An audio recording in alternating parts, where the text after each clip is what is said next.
all Australians wear glasses or contact lenses, and almost all of us will need them at some time in our life. The optical industry has grown to be worth $1.3 billion a year, and the companies chasing your dollar are now engaged in a major battle. It's anything but a clean fight, with expensive legal stoushes over claims and counterclaims.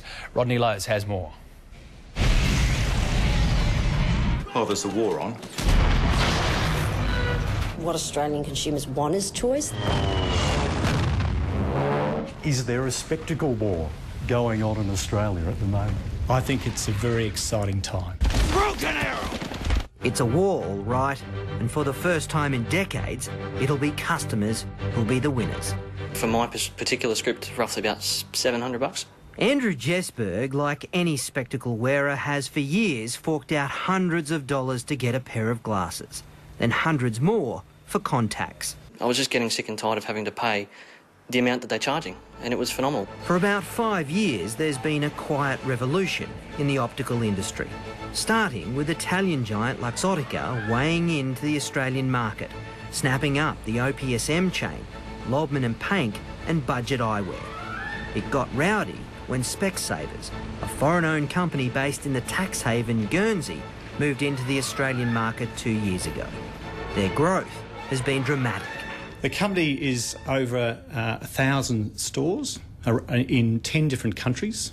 It now sources over 9 million frames a year and sources over 18 million lenses a year. The third major Australian player is Optical Superstore, an Australian-owned chain that was started in Brisbane by accountant Ian Melrose 21 years ago.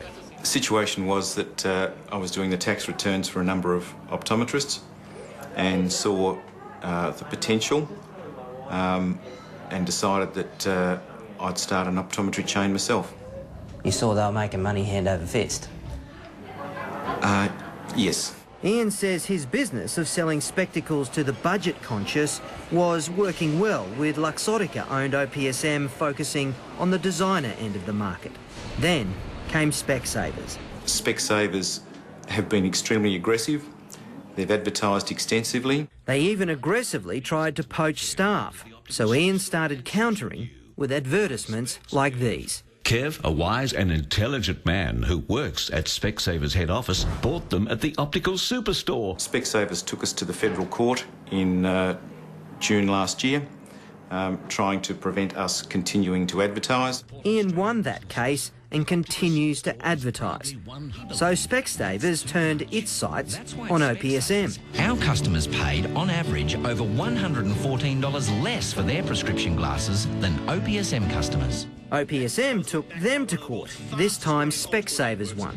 Although Specsavers CEO Peter Larson is reluctant to talk about any of its legal action. Why did OPSM take legal action against Specsavers? It's a very exciting time in optics. OPSM felt Specsavers' campaign was misleading and not a fair comparison. Anthea Muir of OPSM. The OPSM brand is all about fashion, it's all about design. We decided to cut through all the advertising spin and conduct our own survey to see who is the cheapest. It's difficult to compare on frames because each store offers different frames, and OPSM in many cases is the exclusive distributor of many high-end brands. But all sell the same lenses and contacts. It's $149, it's $99, it's $199. We surveyed 3 stores from each chain, but also did Budget Eyewear, the discount sister company of OPSM, Big W and internet company Glasses Online. The cheapest on anti-reflective lenses alone was Optical Superstore Kenmore at $81. Specsavers Mount Omni was $120. OPSM, despite having a national pricing policy, gave us 3 different prices. The cheapest was OPSM Chermside at $138. Budget Eyewear was $161. Big W was $120 and Glasses Online was $135. The most expensive was OPSM Mount Omni at $331, and no 2 stores had the same price. Do you have contacts as well? We do. With the same prescription, we were after a 3-month supply of fortnightly lenses. The cheapest was clearlycontacts.com.au online at $109.98. Specsavers Chermside and Budget Eyewear Mount Gravatt were $120. Big W was $129.64. OPSM Indooroopilly was $148. Optical Superstore was $155. Most expensive was OPSM Mount Omni at $156. People are being ripped off, and but they shouldn't be. I mean, this is people's eyesight. They need this, and why should they have to pay through the roof? Our advice: loyalty costs you money. Believe no one and do your own research, because this war has a while to wage yet. Competition's good. Prices will be driven down.